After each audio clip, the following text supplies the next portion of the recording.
Hi, Paloozies. My name is Diane Crecelius, and like you, I'm a private practice owner. I'm also a physical therapist, and I wanted to share with you my tips and tricks on percent of arrival. I hope that you'll steal any ideas that I share with you. I would love it. It just warms my heart to watch your practices improve. And then I hope in addition to that, that you'll share below and any tips and tricks that you might have so I can steal them from you. That's what we are. We are a community that steals and shares together. So let's get started. I have a 3-prong approach to percent of arrival. The first is a really strong no-show cancel policy. There's a lemonade, I think, on the no-show cancel policy, but I'll make a video on that as well, because that would be a great video for those of you that haven't had a chance to watch those lemonades. It's priceless, those lemonade libraries, so I hope you go and take a look. But a no-show cancel policy is essential for any improvement in attendance at your practice. So here's how ours is listed. First, we talk about progress. We understand that it's hard for these pediatric families to get kiddos to therapy once or twice a week, every single week. And these chronic disabilities that are often the kids that we see, it's easy to cancel that one appointment. Oh, we'll just be there next week. But you have to talk about progress in your policy. And that's what the attendance policy is all about, is an agreement between you and the parent to ensure their child makes progress. You want to value their time. You want to value their efforts to get the child to therapy. And because of that, we need consistency to get progress. So we define consistency as no more than 2 cancels in an 8-week time period. They need to try their best to reschedule those appointments.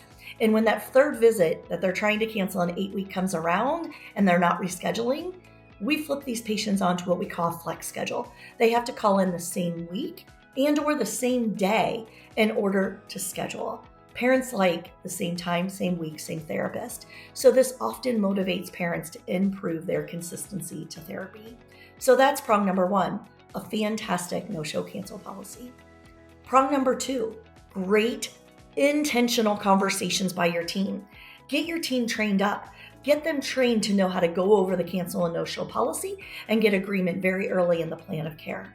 In addition, make sure they have agreement with parents on what the goals that are being addressed are. And if we're not following the goals that parents want to meet, they're not going to make therapy a priority. In addition to that, we want to make sure we should discuss at every single treatment what is going well and was not going well. We want parents to understand the progress being made every week. We don't just want to say, Johnny did great, see you next week. No, that's not the conversation we want to have. Train your team up to have great conversations.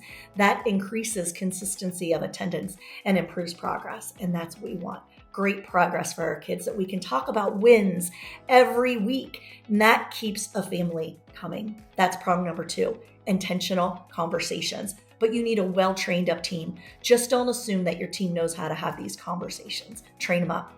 Prong number 3, it's having a great communication of what the schedule is. Whether a family needs a printed out list of their schedule, or you want to find out if your EMR, your electronic medical record system, has the ability to email or text parents, and make sure that they're open to receiving communication in that way. Most of our parents use electronic devices. We can't be separated from our phones. So texting and email will be what most people choose as their method of communication. It should be pretty simple for you to get that going in your EMR system, or find another system that you can use that communicates with your EMR that allows you to get text messages and emails out automatically. This is worth the price you might have to pay, because it will increase consistency of attendance to therapy and increases progress. If not, if parents prefer phone calls, if you have somebody that those text messages and those emails are not working, pick up the phone, do the old-fashioned thing and give them a call, because we want to make sure that we improve the consistency to therapy, and that improves your percent of arrival. That's my 3 prongs: a great no-show cancel policy, intentional communication from a great trained up team, and great communication of when those appointments are with reminders. Again, my name is Diane Crecelius. I'm a physical therapist and a practice owner just like you, and I hope this improves your percent of arrival, and I hope you share ideas below. Thank you so much.